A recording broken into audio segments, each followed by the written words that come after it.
Welcome to this 15th video in our Gospel of Love series. Sometimes people wonder why it is that some people are born in a situation where there is seemingly no way they can get any information about God and spiritual knowledge. If they are separated totally, then often this is a symptom that they did not want that information in a previous life. They were not that advanced in their desire to know God to that degree.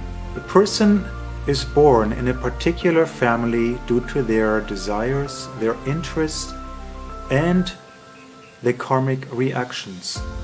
If a person is born in a position where they have absolutely no connection whatsoever with any spiritual ideas, this is because they were interested in other things. It is the same reason why a person is born in the body of an animal.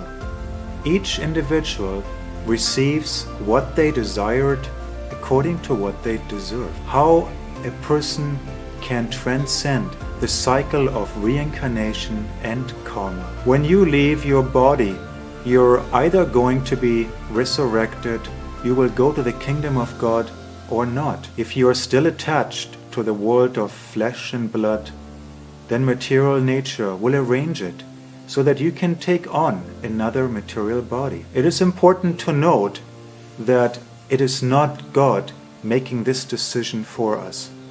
Rather, it is our choices and actions that create our future.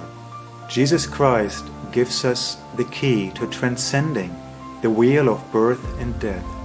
Love the Supreme Lord with all your heart, your mind, your body, your entire being.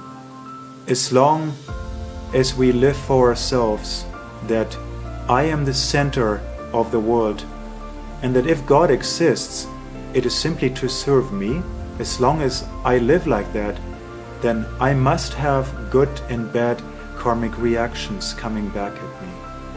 I must be reborn, but when I come to the platform where I am not the center, where God is the center, then I can transcend karmic reaction.